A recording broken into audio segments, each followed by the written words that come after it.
Bijouterie Panso mividy volamena, mivarotra sy manamboatra firavaka volafotsy sy volamena, sahaza ho an'ny rehetra. Manatona ao amin'ny Galerie 9 Tsaralalàna, box 8 na building complexe Ampiflo. Misy iporimina doly zay aleandrangà, tanantsirabe tamaga majoanga, mpampianatra betraikefa satrara, dokotera, professeur, magistrat. Investissez dans une valeur sûre. Uprime manolotra anao ny Le JT. Mousli Makingeri. Ankafiziny mousli eo ampanarahana ny Le JT. B-vitamine Souchkana naturel. Mousli. Au cœur de ce gingembre bio se trouve une source de vitalité pour vos cheveux ternes. Shampoing ultra doux gingembre manolotra anao ny Le JT. Université ASEM, une des grandes universités à Madagascar. Université ASEM manolotra anao ny Le JT. Université ASEM, dignité, créativité, qualité.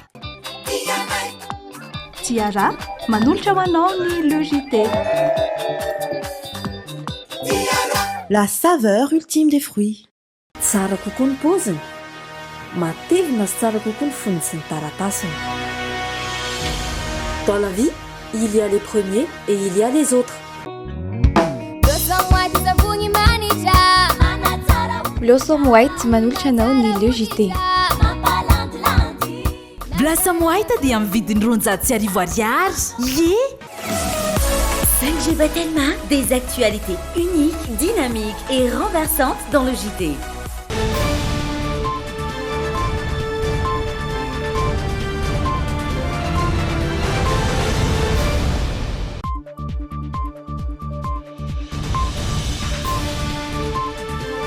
Alakamisy fahatelopolo ny volana septambra taona 2024 tonga soa indray tombokilasy tomboko vavy ato anatin'ny fampahalalam-baovao ny Le JT amin'izao takariva izao ampanajana sy ampitiavana ihany koa no nasananao anaraka izany hatramin'ny farany ireo matoam-baovao. Ameriny indray ny asa ny asa fanaovana gazety no tena imasoa ny age feno Monica Rasoularsan candidat tokany rotsaka ho filohan'ny ho lavitry ny mpanao gazety. Anomboka amin'ny alatsinainy fa 12 ny volana oktobra ny fivarotana tapakila ho an'ny fampiaraham-peo ny Dama sy Bekoto ny irany tarika mahaleo amin'ny 7 novambra ho avy izao. Andro voalohany ho an'ny salon de la fête et de l'apéro androany. Mbola mitohy anatin'ny roa andro ny fanomezana fahafaham-po ho an'ny mpanjifaliana amin'ny fikarakarana ny fety aman-danonana. Maro ireo fiara-panjakana tsy manara-dalàna tao Tomasina no voatery no gazan'ny manam-pahefana.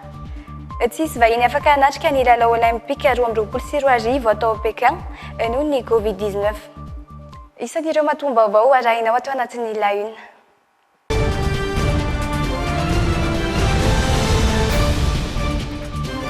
Vavao-miparitra Betrano no anomboantsika ny fiarahana amin'ity takariva ity.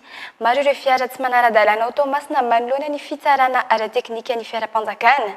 Maro ny fiara-panjakana voatery no gazan'ny manam-pahefana tao an-toerana noho izany. Ny tanjona dia nisoroana ny lozam-pifamoivoizana araka ny fanazavana. Mbola mitohy hatramin'ity herinandro ity ny fisavana izay fiara izay araka ny angom-baovao ny mpanao gazetinay any Tomasina. Ambany tahan'ireo fiara-panjakana vita fizahana ara-teknika eo anivon'ireo fitsarana fiarakodia ao Toamasina tamin'ity taon'ity hoy ny tompona andraikitra. Efa misy fanentanana manandrify izay foana nefa isan'andro amin'ny haino aman-jeratra ka ny fanazavana. Marihana fa maimaim-poana ny fanatanterahana ny fitsarana fiarakodia ho an'ireo fiara-panjakana. Miezaka manafaingana ny fandraisana ihany koa ny tompona andraikitra ho an'ireo fiara-panjakana. Dia mitovy amin'ny rehetrarehetra raha ohatra eto aminay zany izy ahitanay anomalie le fiara-panjakana dia inatita ohatrany rehetrarehetra izy mahazo validité réduite. Ho an'ny zay zany rehefa manao contrôle koa zany eny amin'ny lalana mahatratra an'ireny tsisy visite reny dia tatitra ihany no alefanay any amin'ny lehibenay Antananarivo mikasika ny fiara hoe fiara ohatran'izao tsy nandalo visite teknika dia anjaran'zareo lehibe no mandray fepetra mikasika ny zavatra zay. Fiara maromaro no voatery no giazan'ny tompona andraikitra sy ny mpitandro ny filaminana noho ny tsy fanandrahan-dalàna.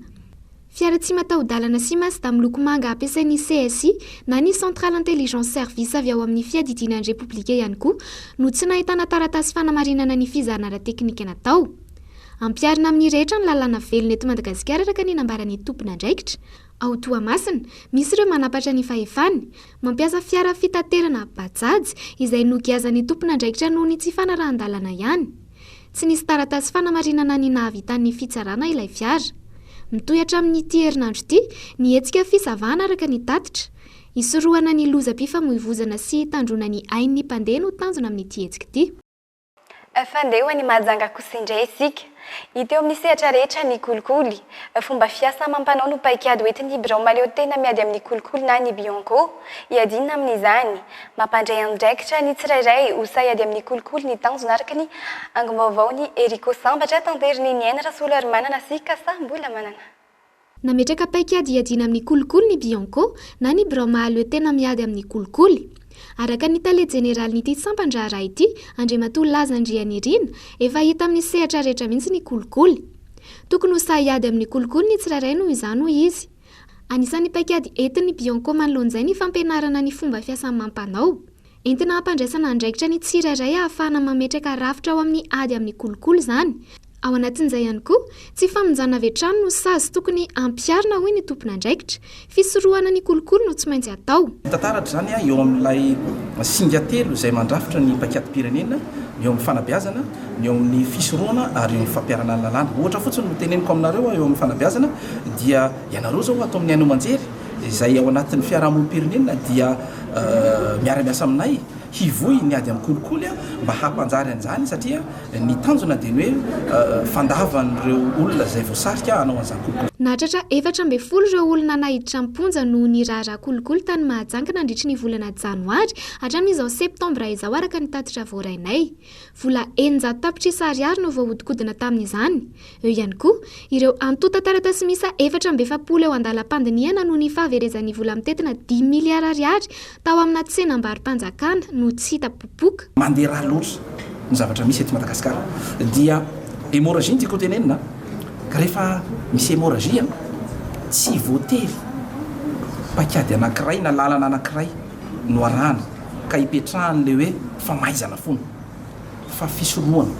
ny olona manko misy miteny fa hoe rehefa tsy migadra le olona na hoe rehefa migadra le olona angamba zay tiako tenenina dia miainany kolikoly tsy zay rehefa tena mandeha raha dia tsy maintsy sakanana atao zay ienany io raha io ny fampiananany raha tompoko dia ny fisorohana amin'ny alalan'ny antsoina hoe cartographie des risques jerena le irika mampanjary ny kolikoly dia tsetsenana malaky ary izay tsy afaka an'iny fa mbola miziriziry no faisana nahazo tale-paritra vaovao ny Bianco no totosaina tamin'ny alatsinainy lasa teo ny fifamindram-pitantanana teo amin'ny tale teo aloha Ratsimbazafy Olivier sy ny vaovao Sambany Rufin fa vaovao eto andrenivohitra kosi indray miantso ny fanjakana ijery akaiky ny fandroana mpiasa tsy ara-drary ny maître olala nosindriny manokana ny momba ireo mpiasa misy 20 notorian'ny orinasa mpamongady PPN ary navady no mpangalatra rehefa tsy nanaiky hanovany entana lany-daty tao aminy no tanana mponjavonjomaika ny roa tamin'ireo andeha raha antsika ny fanampanazavana mahakasika izay efa mantaona no asain'ny tompona orinasa mpamongady PPN iray manova ireo daty amin'ny sakafo avy any ivelany ireo mpiasa ireo entana tsy lafo ao anatin'ny 3 volana no asain'ireo tompona orinasa mpamongady PPN soloana ny datiny ary ampitomboana amin'ny fehim-potoana ahafahana mivarotra izany amidindray eny an-tsena hoy ny solotenan'ireo mpiasa ka ireo mpiasa milaza marina indray izao no notorian'ilay orinasa mpamongady PPN ho nangalatra tao amin'ilay orinasa amin'izao hoy ny fanazavana tsy ohatra hoe daty efa lany tamin'ny mois de juin dia mbola hovaindrareo tao mois de décembre le izy misy ohatra hoe olive charcuterie ohatra izany zay le produit efa fanao ve io osa hoe voatabia tena efa fanao mihitsy io efa fotoana elaela zay fa zay menaseny zany raha vao ohatra ka hoe tsy manao an'le any fotoana teo sa firy volana zay elaela zay efa mataona mihitsy nareo hoe anao fotanao laza satria hoe ny fanjakana miteny hoe inona zavatra marina dia miteny ny zavatra marina zay dia zay no natonga nainany teny tsisy fanarahana tamin'le hoe manova daty fa atao forcé fotsiny zay manova misy machine hafa mihitsy zao fanamboarana le daty efa manana datera mihitsy ry zareo ny akamaroan'ireo mpiasa no nahiditra ponja no iraraha fa mafana ireo daty tamin'ireo sakafo lany daty ireo 12 no mena fahafahana vonjomaika noho izany ary roa kosa mitanana ponja vonjomaika ihany koa tsy rariny izao zava-misy izao fa ireo mpiasa malagasy mitsinjo ny fahasalamany ny vahoaka tapitrisan'izao indray no hiaran-tsindro hoy maître olala efa lany daty fafana le daty dia soloana daty hafa vaovao indray dia alefa indray atombaka eny amin'ny tsena mba hafany le malagasy efa resy ihinana an'io zavatra efa ratsy io a dia ho fatifaty kokoa lay malagasy amin'izay fotoana izay a satria iza moa ny antony malagasy ray manontolo eranonosy ireo tsy zay olona malagasy izay malagasy zanak'ireo malagasy ireo mahita zavatra tsy mety sy tsy rariny tahaka an'izao dia mitory fa hoe ato aminay a misy sala amin'izao zany hoe zao io sosiete io zany a dia mandray sakafo lany daty dia fafana reny daty reny a dia solona daty avao dia averina eny an-tsena lay izy mitaraina ireo mpiasa ireo amin'izao fa hiara-ny antso-jay ataon'ny tompona orinasa-mpamongady PPN iray noho ny filazana izy ireo ny marina miantso ireo fitondram-panjakana ihany koa izy ireo hijery ny izao zava-misy izao sy anara-maso ireo orinasa-mpamongady PPN manao ny tsy mety tahaka izao. Fa misy olona makaram-tany mandidana ny tranon'ireo mponina eo amin'ny commune nisy hafa amin'izao anotoran'ireo olona anaovan'ny fotodrafitrasa hoy ny mponina nokofy ny tompo-tany ny rano-tany mandidina ny tranon'izy ireo ka mitritra avokoa amin'izao ny trano sy ny fasana ahina iotsaka ihany koa ny sekoly amin'izao raha ny fanazavan'izy ireo mangataka ny fitondrana mahefa izy ireo hijery akaiky ity raharaha ity satria miasimba trano ny fananany andeha raha antsika ny antindin'izay nokofin'ny tompon'ny tany nakana rano-tany ny mandidina ny tranon'ireo mponina etsy amin'ny commune tsy hafahy mitritra avokoa ny tranon'ireo mponina ary misy aza ireo menjera mihitsy vokatra fakan'ireo olona ny rano-tany voakasika hatramin'izany ny sekoly ary ahina enjera amin'izao ireo mponina fa tsy makahala ny tanin'olona tsy mamefy an'ilay olona tsy hakany taniny fa anazy iny fa mba jerena akaiky izay mba jereo ny fitondram-panjakana akaiky izay manaraka izany dia mitrehatra daholo ny tranonay rehetrarehetra eto izay zao raha ohatra na manokana efa intela nanamboatra trano fa mitrehatra dia menjera dia mitrehatra dia menjera fangatana izany dia mba hoe izy zany tokony hoe ho asiana fefo zany ny manodidina ny tanànana iny mba tsy enjeran'ilay ankizy kely fa ry zareo tsy mahazo alalana nahazo alalana izy fa fandodanana an'ilay tany izy zany fakanan'ilay tany fa le hitanao ny tena atahorako zany a le nenay a vao mivoaka varavarana dia antsana satria any ny trano zany dia tonga dia antsana efa nisy ny fanohanana nataon'ireo mponina tany amin'ny commune etsy sy hafa amin'ny fakan'ny olona iray ny rano-tany mandidina ny tranon'izy ireo lasa miteraka fiozongozona ny tranon'izy ireo no antony fanohanana hoy ny lefitry ny sefy-fokontany ao an-toerana ty fitraikany tamin'le resaka fasana ny trano miororo be le izy a dia efa nanomboka nanao fitarainana le mponina teo dia mivory teo moa nampivoriana teo ry zareo hoe dia inona ny antony dia natsona ny rehetrarehetra dia nanao an'le taratasy dia naterina teny amin'ny commune dia ny commune kosa aloha vao tonga teny ny taratasy dia nareteny le izy najany le asa satria manimba zavatra mety azo atao zany zay azo atao tena azo atao mahitsiny raha ohatra hoe manao an'le izy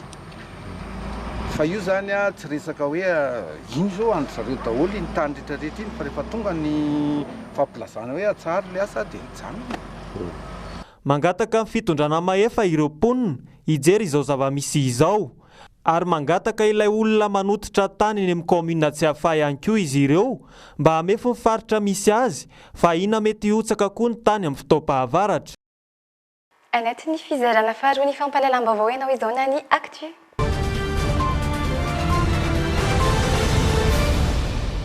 fa eo amin'ny tontolo ny asa fanaovan-gazety kosa indray mpanao gazety mpanatsikafy ny HFN Monica Rasolarson avy eo amin'ny radio nationale malagasy ilay ihany kandida tokana nirotsaka ho filohan'ny ho lafitry ny mpanao gazety fa miarina ny indray ny asa ny asa fanaovan-gazety no tena imasoany araka ny fanazavany izany indrindra no nanapahany hevitra indray ny andraikitra ho fampiraisana ny mpanao gazety rehetra andeha hitatitra amintsika ny antsipriany izay ny aina Rasolarymanana sy Kasambola Manana mila miraina ny mpanao gazety ankehitriny zarazarain'ny politika ny mpanao gazety araka ny nambarany Monica Rasoloarson kandida tokana nirotsaka ho fidiana ho filohan'ny ho lavitry ny mpanao gazety moa ny tenany manana ny fahefana fahefatra ny mpanao gazety sy ny asa fanaovan-gazety zany hoe afaka misarika ny hevitry ny maro mialoha izay anefa tokony tambatra ny mpanao gazety ho ity kandida ity ny politika sy ny firehana politika no tena anisany nampizarazara ny mpanao gazety ho izy indrindra tamin'ireny krizy tamin'ny taona 2024 reny isika zao dia mpanao gazety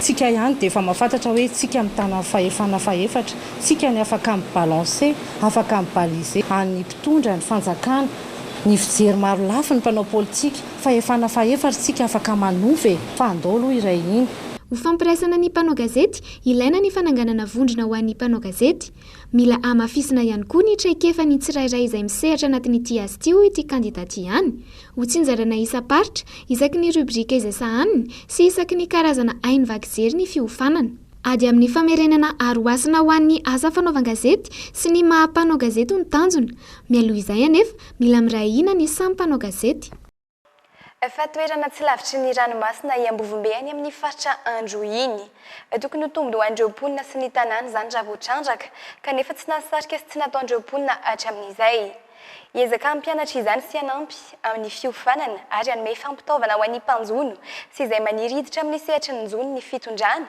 amin'ny alalan'ny ministeran'ny jono araka ny tafatafa ny fanaovan'ny andra lalain'Andriamasy sy misy sarazafinjatovo tamin'ny ministra Mahatanty Aubert.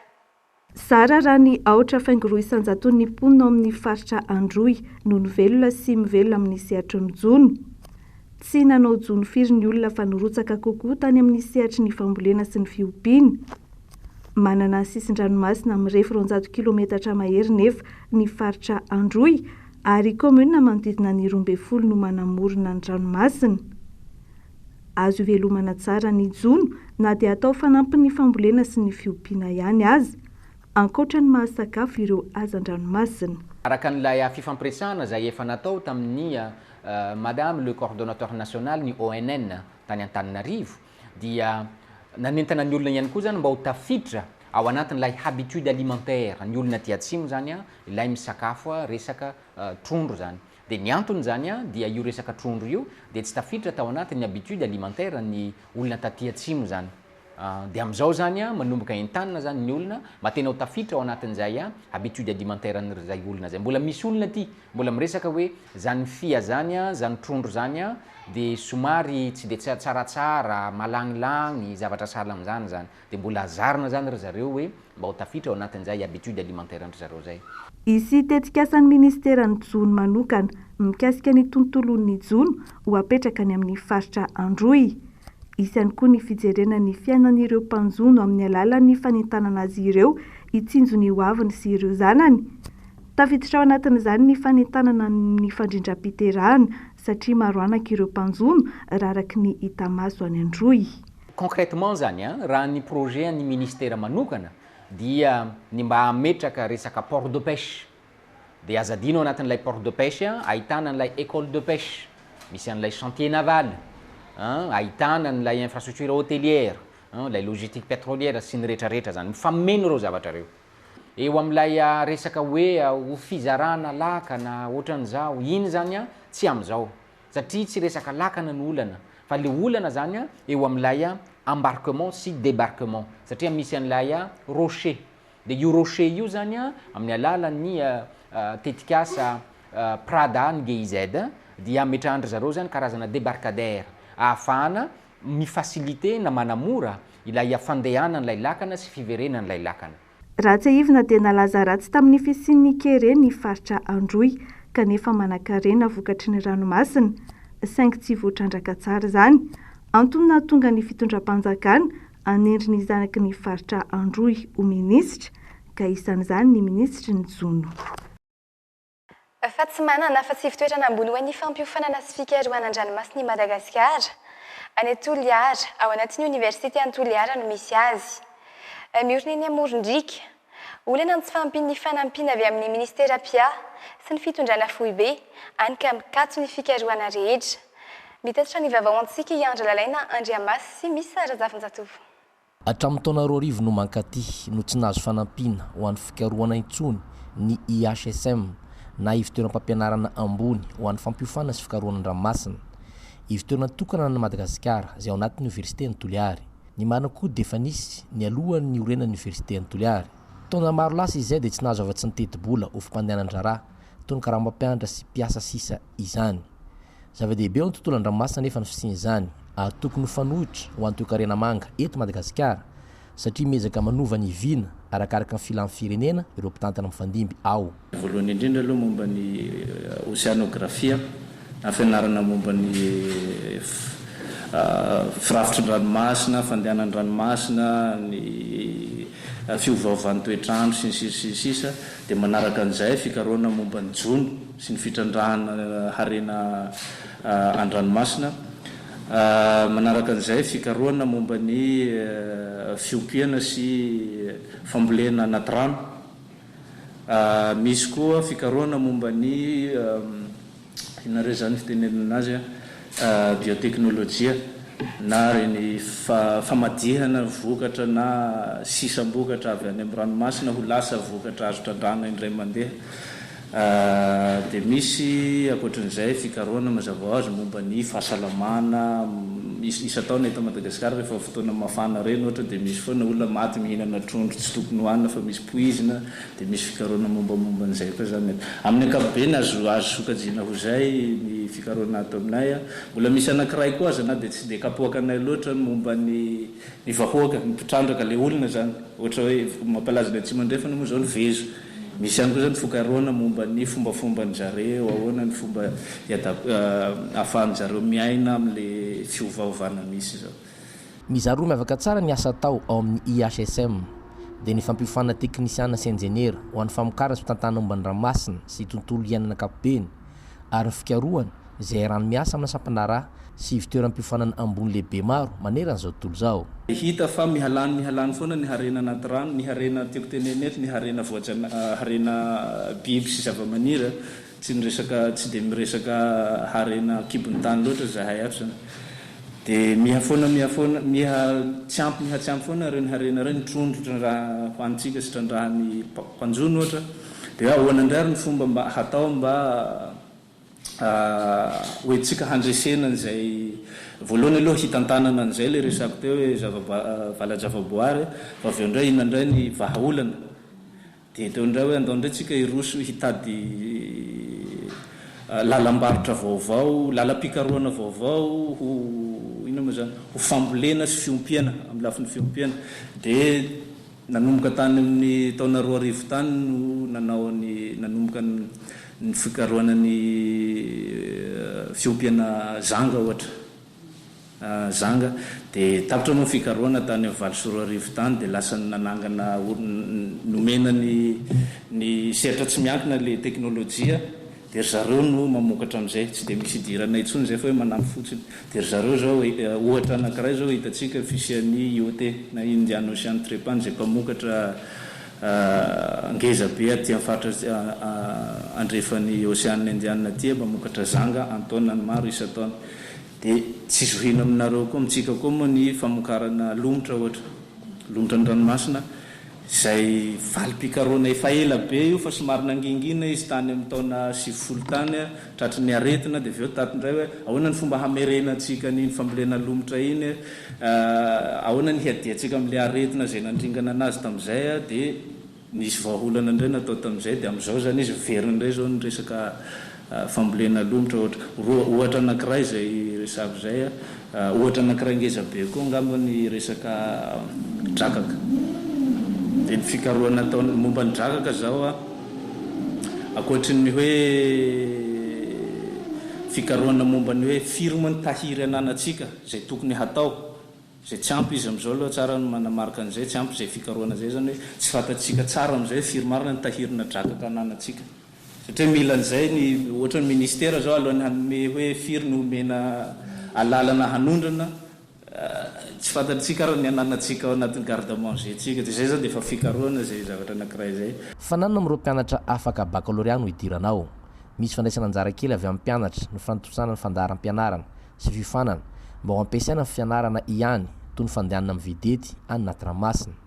Manaraka ny rafitra LMD ny fampianarana ao amin'ny fitoeram-pampianarana ambony ho an'ny fampiofanana sy fikarohana ny ranomasina. Fa niakatra 2,000 isan-kerinandro ny vidin'ny simenitra efa tao anatin'ny 3 volana izay. Raha ny nambarany mpivarotra sendra ny mpanao gazety ny Logité androany. Heverina ho anton'izay ny faratsy ny lalana avy any Antsinanana. Mananika ny iray tapitra isan-taona nefa ny fanjifana izay simenitra izay eto Madagasikara araka ny tarehimarika voaray. Andeha rahantsika ny antindin'izay. nanomboka tamin'ny desambra 24 no niakatra 5 avoe ny saran'ny fitaterana entana an-dranomasina hoy ny mpandrarà tafaresaka taminay. Tombanana ho nisy fiatraikany amin'ny fiakaran'ny vidin'entana ihany koa izany. Raha ny simenitra manokana izao nanatombo 2,000 ariary isan-kerinandro ny vidiny tao anatin'ny volana vitsivitsy izay raha nambaran'ny mpivarotra. Raha fieritreretako anazy aloha eo ihany le resaka hoe lalana ratsy avy any antsinanana makaty izay manana ny profity koa etsy an-dany dia tsy hitantsony hoe ahoana ny marina fa ny mpanjifa ny tena mizaka an'ilay izy. Dia manao nefa ny farisehan'ny mpanjifa ny vidiny no niakatra ilay izy? Mahita hoe tena miena satria raha olona manao devis anatranona 200 millions zao dia lasa fois 2 ilay izy dia tsy azo le ferina izany dia milefitra daholo aloha mahita miena daholo ny vente rehetra. Fanambin'ny mpandrarà eto amintsika araka izany ny amokatra simenitra 100 isan-jato eto an-toerana. Manatombony izany satria tsy ho tratry ny fiovaovan'ny saran'ny fitaterana avy any ivelany sy ny fiovaovan'ny sandam-bola intsony. Ananan'i Madagasikara betsaka raha teo ny vato sokay sy ny tanimanga izay akora fototra ilaina amin'ny famokarana simenitra. Voalohany indrindra dia amin'ny resaka permis minier izay tokony ahafahanay miassurer an'ilay gisement matière première izay ilainay. Faharoa ihany koa ny énergie satria mila énergietsika amin'ny fanamboarana akora fototra ny simenitra dia izay zany ny zavatra anankiroa challenge tena lehibe goavana fa tsika Madagasikara ny anisan'ny firenena izay manana ny akora fototra ilaina amin'ny fanamboarana simenitra amin'ity faritry ny Océan-Indien ity. Mananika ny iray tapitrisa taonina isan-taona eo ny fanjifana simenitra eto Madagasikara. Latsaky ny 5 sira hetsy taonina ihany no amboarina eto an-toerana fa afarana avokoa ny 7 hetsy taonina amin'ireo simenitra tsy jifain'ny mpividy. Antony heverina ho mampanandanja ny famokarana simenitra 100 isan-jato avy eto an-toerana. Fa nisongadina nandritra ny taom-pankalazana ny 50 taona ny polisim-pirenena androany ny fampatsiahivan'ireo tamberin'andraikitra ny mpitandro ny filaminana eto amin'ny tany sy ny firenena. Adidy mavesatra no sady saripady izany raha ny fanazavana. Miezaka manatanteraka ny asany sy manakaiky vahoaka hatrany anefa izy ireo taorian'ny fanovandrafitra nisy teo anivon'ny ministera iadidiny. Andeo rahantsika ny antsiprian'izay amin'ny rindran-tsarina Idolfa Rakotoniana. Andraikitra goavana iantsoroan'ny polisim-pirenena ny miaro ny vahoaka sy ny fananany. No mafisina trany izany tamin'ity androm-pankalazana ny 50 taona nijoroany ity. Ahafahan'izy ireo manamafy sy mandroso amin'ny asany rahateo ny fampitaovana izay efa azo lazaina ho ampy eo am-piletanan'izy ireo raha ny nambarany ministry ny filaminam-bahoaka androany. Efa nahitana vokatra rahateo izany raha ny nambarany. Marina tokoa fa tao anatin'ny 3 herinandro ray volana zay dia niakatra ny tany tsy fandriam-pahalemana ary nandray andraikitra avy hatrany ny fitondram-panjakana ny vorony tao an'ny OMC dia namena baiko zakay ny anajanona farak'izay aingana izay tsy fandriam-pahalemana izay na ambanivohitra zany na andevohitra na any amin'ny faritra na ny an-tanan-dehibe ihany koa. Raha ho an'ny Antananarivo manokana dia nanomboka tamin'ny lasinainy dia ny fandrimbona ny polisy miaramila gendarme manao fisafona tsy amin'ny alina ihany fa amin'ny ora rehetrarehetra izay eritreretina fa betsaka ny ambana amin'ny mety etraketraky ny mpanao ratsy ary ahafahana miaro ny vahoaka. Hatreto aloha nanomboka tamin'ny latsinainy dia efa tsara mivokatra satria tsy nisy ny fitarenana azo tsy nisy ny olona teny hoe voendaka izay dia efa tsara zay ary nirarina dia nitohizany. Isan'ny nasiany teny androany nandritra ny kabarin'ny Prime Ministre Antsain Christian ihany koa ny fanamby lehibe napetraky ny polisim-pirenena dia ny famerenana ny filaminam-bahoaka izany. Mba ahafahana manatratra izany dia nisy ny fanovandravitra napetraka teo amin'ny ministera miadidy azy ireo. Fa isan'ny vina napetraka ihany koa ny fanantonan'ny polisim-pirenena akaiky kokoa ny vahoaka izay mbola tsy fahita firy amin'ireo faritra maro eto Madagasikara. Ny fanamby ray lehibe dia ny famerenana ny filaminana sy fandriam-pahalemana. Raha nareo manokana moa dia aty andrenivohitra na amin'ny tanàn-dehibe no misy anareo. Fa mifameno zany rehetrarehetra zany amin'ny rahalahy nareo na eo anivon'ny tafika malagasy na eo anivon'ny gendarmerie pirenena. Zany fanamby zany tompolasy tompoko vavy dia napetraka ao anatin'ny vina zay efa voalazanareo teo ihany koa police pirenena manakaiky vahoaka miay ary miaro ny vahoaka. Ny dikan'izany dia mametraka rafitra atsika, mametraka lalan-tsaina atsika, mametraka fomba fiasa atsika eto anivon'ny firenena amin'izany fatratrarana an'izany tanjona napetraka izany. Ny dikambara amin'izany dia tsotra. Ny force de défense et de sécurité na ny mpitandro filaminana amin'ny ankapobeny dia mametraka rafitra vaovao mba anitsina ny rafitra efa misy ary tanatin'izany ihany koa no nametrana ny fanitsinany rafitra teo anivon'ny polisy pirenena. Nisy ny tsangam-bato natsangana ho fahatsiarovana ny fahenimpolo taona ny polisy pirenena malagasy tetsy Mahamasina androany.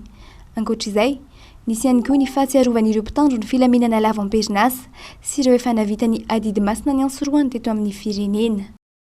Fa ampiara-peo ihirany maleo i Damasy Bekoto amin'ny 7 novambra ho avy izao. Fampisehoana miavaka karakarain'ny Canal 727 Antsamanitra izy io. Aloha hevitra omendanja mandritra ny fampisehoana hoe ianareo ve hijanona sa hiaraka aminay. Nateo aza ny fahambangan'ny tarika noho ny mpikambana sasany izay efa nody mandry. Manomboka amin'ny alatsinainy fa 12 ny volana oktobra kosa no asika jifaina etsy amin'ny plaza Ampeflo ny tapakila ho an'ity etsika tsy manam-paharoa ity. Mitatitra amintsika ny fanampanazavana mahakasika izay miaso rojo lavaka sy misy zafiny zato. Taoriny ny fahalasan'i Charles tamin'ny volana Aogositra. Mavesatra amin'ny Damasy Bekoto ny fahabangana tsikelikely eo amin'ny mpikambana mahaleo. Any ka notsorony izy mirahalahy fa lasa malahelo foana izy ireo isaky ny maheno ny hirany tarika. Niainga tamin'izay ihany koa nefa ny fanapahan-kevitra ka nahatonga ny Damasy Bekoto hikalo ny hirany tarika mahaleo araky ny azony azy. Amin'izay lasa miabo ny ao am-po fa tsy alahelo be intsony. Tantarana izy Bekoto eto ny ainanay le hoe fahalasan'ireo namana lasa. Mazana be le izy satria ohatrany hoe lasa tsy te hira ntsony zay rola ary raha maheno hira amin'ny radio na télé na ny hiranay dia pihana le izy satria tsy te hamerina n'lay lasa miteraka alahelo anay zany le fianona ny hirany bandy zay efa lasa dia teo dia niony zay rola dia hoe ahoana le izy ty fa ohatrany mavesatra be izy ave dia lasa alahelo foana ve le fiainantsika rola ary ny olona tsy maintsy hirantsika foana mandeha ohatrany hoe misy mariage na mandehana dia miranirana foana ny olona dia tsy ho afaka mihitsy zany ny areti-potsika sy ala fandora nga hirana ny hirany bandy dia zay le izy zay rola ito zany dia ilaza amintsika rehetra fa izay rola ito dia hirany maleo amin'ny fomba koa fomba ny dama zay azonay anazy zay mahafaka mifonay zany zao mihirany feo fafa fa zay azoko anazy ay zany aizako amin'ny fafa enao mihira dama sa Bekoto za zao hira Bekoto hira Bekoto zao dia hirako amitiavako azy. Fotoana voalohany ahitana ny Damasy Bekoto hirany maleo arak'izany amin'ny 7 novambra ho avy izao eny Antsamanitra. Etsika tsy manam-paharoa karakarain'ny Canal 720 ivoizana ny hira na afantarana ny tarika. Ianareo ve hijanona sa hiaraka aminay?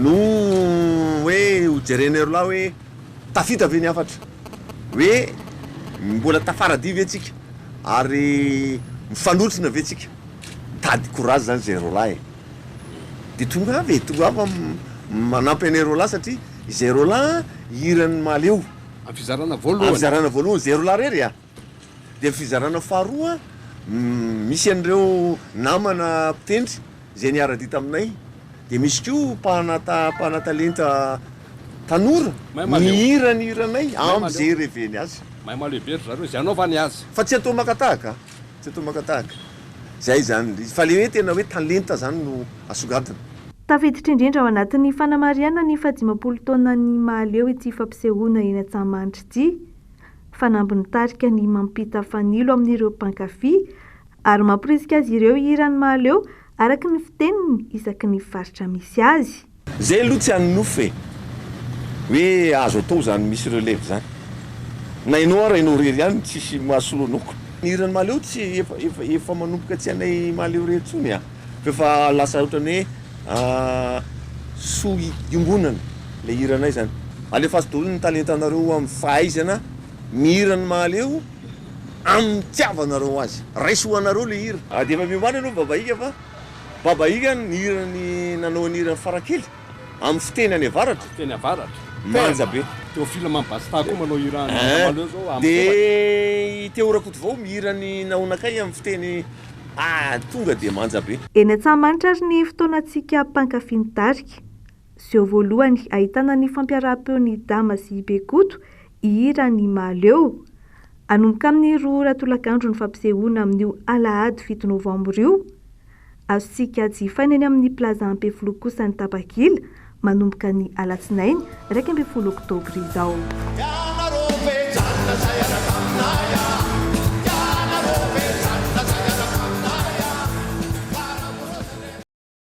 Fandro voalohany ho an'ny salon de la fête et de l'apéro etsika no karakarain'ny canal 727 etsy amin'ny plaza Ampefilo androany.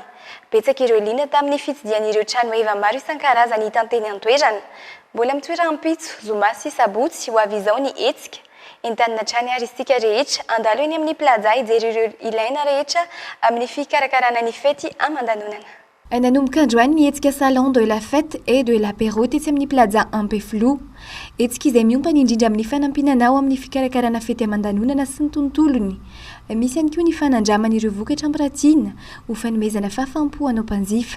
Andro voalohany amin'ny salon de la fête et de l'apéro ity androany ity vao fisantarana fotsiny ihany fa dia mbola manome fotoananareo hatrany raha ampitso voalohany volana oktobra sy ny raha afaka ampitso andro asabotsy faharoany volana oktobra izao. Ao anatin'izay hoe raha mikarakara fety ianareo hikarakara fety moa zany dia misy an'izay zavatra rehetra ilainareo ety an-toerana ety amin'ny plaza Ampefilo ety koa dia mbola miandry anareo hatrany izahay amin'izay 2 andro izay. Azo atao tsara ny manao dégustation ety an-toerana koa dia manentana anareo ho avy satria dia vonina hanome ny tsara indrindra avy amin'izy ireo mpampiranty tsirairay avy. Araka izao hita amin'ny sary izao, hita ety an-toerana daholo ireo pitsopitsondrehetra ilaina amin'ny fanomanana ny fety aman-danonana. Samy manana ny mampiavaka azy fa indrindra ireo tolotra manokana omeny ireo trano eva marobe ety amin'ny plaza Ampefilo ireo. Zay Claude de Mariana fa hitanao labo zany société iray manao spécialité alcool. Ny alcool miainay mpanjifa zany dia misy ny alcool fandrehatra alcool combustible izy ny vazaha, dia alcool de pharmacie izay nataony désinfectant et alcool de bouche amin'ny fanaovana sotroina. Fa tsika zany misy gamme de prix amin'ny kely, ny lehibe ary amin'ny plastika raha ohatra ka hoe ho an'ny olona tsy dia tena manana loatra fa taisotro fotsiny izy amin'izao fotoana izao.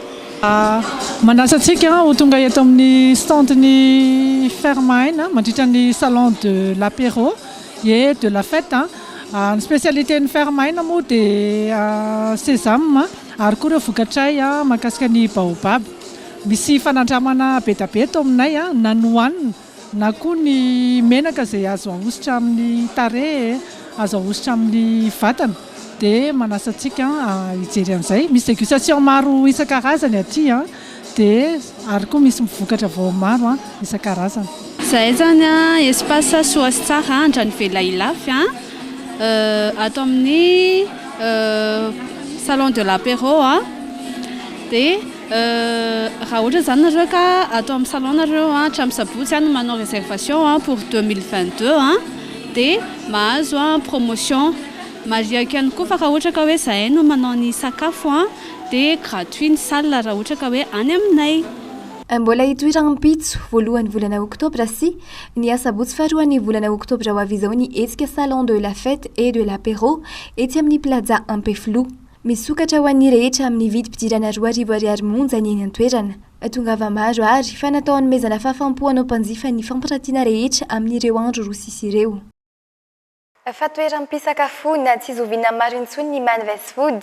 Manana ny hanitra mampiavaka azy ity tsena ity. Tsara tsiro kanefa amin'ny vidiny mirary ny sakafo ao aminy. Amin'izao indray mikarakara tolotra manokana ho an'ny mpanjifa izy ireo. Natao izany mba hanomezana fahafahampoana ao mpanjifa hatrany. Entanina ireo mbola tsy nanandrana izany, ho tonga eny amin'ny toeram-pisakafoana Man Fast Food etsy Faravohitra, na hitsidika ny varotra fampirantiana andraisan'izy ireo anjara hatramin'ny sabotsy ho avy izao. Burger no tena mampiavaka ny Man Fast Food no sady nahafantarany maro azy raha teo. Tsiro miavaka kanefa amin'ny vidiny mirary no hitanao eny amin'ny toeram-pisakafoana izy ireo etsy Faravohitra. Ankoatr'izay anefa mikarakara tolotra manokana izy ireo amin'ny varotra fampirantiana iray izay andraisany anjara etsy Andavamamba. Man Fast Food eto amin'ny salon gastronomie, eto amin'ny Alliance Française, manao promotion spéciale mihitsy zay no tongavana eto. Satria araka ny hitantsika zao dia manao an'ilay burger zay. Burger anay hita isan'andro eny amin'ny Man Fast Food Faravohitra 5 000 ariary ny karazany ray. Fa atao amin'ny Alliance zany izy karazany telo, misy poulet zany ao, crispy poulet dia le zébu dia le tsatsio izy telo mihitsy ny ray mitambatra 7 000 ariary miaraka amin'ny glace gratuit. Zay zany ny tena promotion anay amin'izao. Dia manarak'izay koa le glace le omenay le glace noir apasina charbon végétal la izy azo hohanina. Dia zay no lancenay eto efa spécialité anay hatrizay moa izy zay ihany manao anazy dia zay no lancenay eto. Natao fanomezana fahafahampoan'ny rehetra ity tolotra manokana ity, na eo amin'ny tsiro izany na eo amin'ny vidiny ihany koa. Asaina ry ianao ho tonga eny an-toerana satria mirary kanefa mahafa-po ny sakafo atolotry ny Man Fast Food. Tsy mbola nandiso fanantenana ny mpanjifa ny vokatra tolotra izy ireo raha ny fanazavana. Promotion le izy 7 ariary ny burger. Ao anatin'ny burger io misy ny crispy poulet, misy ny zébu, misy ny porc, misy ny tsatsio. Rehetrarehetra ireo mitambatra no 7 000 ariary dia mahazo glace gratuit ianao rehefa mividy an'ireo. Eto amin'ny Alliance Française hatramin'ny sabotsy arivo no misy an'izay promotion atao Man Fast Food zay. Man Fast Food moa zany ahafantarantsika azy dia ny Faravohitra misy anazy ambonimbony kely ny Rasalama. Miezaka foana ny traiteur chef Wine miezaka foana manao zavatra original. Na mivoaka any amin'ny paosinareo na miditra aty aminay dia izany eo équilibré. Rehefa misy zavatra vidinareo eto aminay dia mifanaratsahana tsara amin'ny omenay koa le izy dia miezaka izay zavatra tsara foana ny atolotray. Zay no atondianay, zay ny ataonay. Dia na eto amin'ny Man Fast Food eto amin'ny ity toerana ity aty amin'ny Alliance Française ianao zany hatramin'ny sabotsy ny tonga na any Man Fast Food any Faravohitra dia miezaka foana zay manome tsara hatrany. Ankoatr'izay azo antoka daholo ihany koa ireo akora rehetra hikarakarana ny sakafo ao amin'ity toeram-pisakafoana ity. Madio no sady voafantina tamin'ireo akora tsara kalitao izany. Natao an'ny rehetra ny sakafo ao amin'ny Man Fast Food ka tonga ava maro ary fa ho afa-po tokoa ianao. Fa hivadika any amin'ny maresaka iraisam-pirenena indray isika. Tsy hisy vahiny afaka hanatrika ny lalao olimpika 2024 atao ao Pékin araka ny nambaran'ny komity iraisam-pirenena olimpika na ny CIO. Antony hanaovana izany ny fisorohana ny fiparihan'ny valanaretina Covid-19. Ao Frantsa ihany koa mbola miady amin'ny valanaretina tanteraka ny firenena. Mihita hatramin'ireo ankizy 12 taona no mihoatra izao ny fampiasana ny passe sanitaire. Tapaky ny komite iraisam-pirenena olimpika fa tsy afaka hoatrehin'ny mpijery vahiny ny lalao olimpika 2024 izay atao ao Pékin. Ireo mponina ao Chine irery ihany no afaka hanatrika izany araka ny fanazavana. Antony ny amena ara-pahasalamana noho ny valanaretina Covid-19. Ny lalao olimpika farany teo izay natao tao Tokyo ihany koa dia tsy afaka hanatrehana mihitsy. Araka ny fanehoan-kevitry ny mponina ao Chine, mety ity fanapahan-kevitry ity. Ny antony dia tsotra hoy izy ireo, raha betsaka loatra ny vahiny mivezivezy, atahorana ny hiparitahan'ny valanaretina bebe kokoa. Hovarotana amin'ireo mpijery mipetraka any an-toerana izay mahafeno ny fepetra fiarovan-tena amin'ny valanaretina Covid-19 ny tapakila fidirana. Ireo mpilalao nahavita vaksiny feno ihany no tsy hitoka-monina.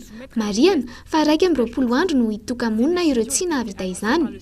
Tsy maintsy hanatanteraka fitiliana isan'andro kosa izy ireo araka ny nambarin'ny komite iraisam-pirenena olimpika. any frantsa kosa mihitatra amin'ireo ankizy 12 taona sy 2 volana no mihoatra ny fampiarana ny passe sanitaire ao frantsa tsy maintsy manatanteraka vaksiny feno manoloan'izany ireo ankizy rehetra voakasikio tsy manatsafidy izahay ho ity renim-pianakaviana iray ity fa tsy maintsy mampanao vaksiny ny zanakay raha tiana andehany amin'ny toerana iombonana ny zanakay ohatra ny efitrano fanaovana fanatanjahantena na koa ny famakiam-boky sy ny maro hafa. Pour les adultes, le pass sera obligatoire pour les activités en intérieur.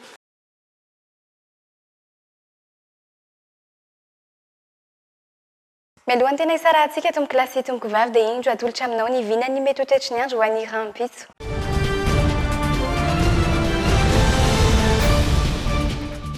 Anomboantsika ny vinany mety ho toetry ny andro izay any amin'ny tapany avaratry ny nosy ny hatrany. Ifandimby ny rahona sy ny masoandro ao Diana, ho arahin'orana kosa ao Sava. Eo anelanelany 12 degré Celsius ka hatramin'ny 13 degré Celsius ny maripana. Ifandimbiasan'ny rahona sy ny masoandro ihany koa ao Boeny, Sofia, Melaky, Petsbook, 12 degré Celsius ka hatramin'ny 13 degré Celsius ny maripana. Ifandimby ihany koa ny rahona sy ny masoandro ao Loatra Mangory sy Atsinanana, ary ho arahin'orana ao Analanjorofo. 14 degré Celsius ny maripana ambany indrindra raha toa ka 17 degré Celsius kosa ny maripana ambony indrindra. Ifandimby tahaka izay ihany koa ny rahona sy ny masoandro ao Bonglava, Itasy, Analamanga ary Vakinakaratra. 10 degré Celsius ny maripana ambany indrindra raha toa ka 12 degré Celsius kosa ny maripana ambony indrindra. Ifandimby ihany koa ny rahona sy ny masoandro ao Moronmani, Matsiatra Ambony, Vatovavy ary Atsimo Atsinanana. Ho arahin'orana kosa izany ao Orombe. 12 degré Celsius ny maripana ambany indrindra raha toa ka 13 degré Celsius kosa ny maripana ambony indrindra. Anorana ao Menabe sy Androy. Ifandimby ny rahona sy ny masoandro ao Atsimo Andrefana sy Anosy. 17 degré Celsius ka hatramin'ny 13 degré Celsius ny maripana. Tapitrara ny fiarahantsika eto amin'ny kilasy tompoko vavy tamin'ity takariva ity. Ankasitrahako feno ianao nanaraka ny fampahalalam-baovao hatramin'ny farany. Manome fotoana ho anao an'ny rampitso indray. Veloma tompoko.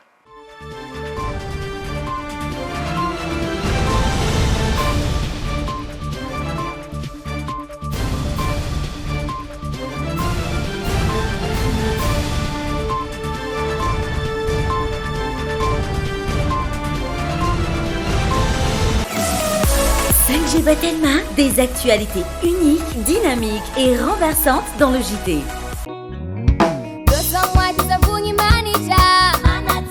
Blossom White nanolotra anao teo ny le JT. Blossom White dia amin'ny vidiny 900 ariary. Ye! Bijouterie Pantsou mividy volamena, mivarotra sy manamboatra firavaka volafotsy sy volamena, sahaza ho an'ny rehetra. Manatona ao amin'ny Galerie 9 Tsaralalana, box 8 na building complexe Ampiflou. Paperline, le choix de votre succès. Au cœur de ce gingembre bio se trouve une source de vitalité pour vos cheveux ternes. Shampoing ultra doux gingembre nanolotra anao teo ny le JT. Université ASEM, une des grandes universités à Madagascar. Université ASEM nanolotra anao teo ny le JT. Université ASEM, dignité, créativité, qualité. Miss Ibrahim Nadolze Aleandrangá, Tanantsirabe Tamaga Majuanga, Pampianatra Betraikefa, Satara, Dokotera, professeur magistrat. Investissez dans une valeur sûre. Ibrahim manolotra anao ny le JT. Mousli, Makingeri. Ankafiziny mousli eo ampanarahana ny le JT. B-vitamine sy otrikaina naturale. Mousli! Tiara nanolotra ho anao teo ny le JT. La saveur ultime des fruits.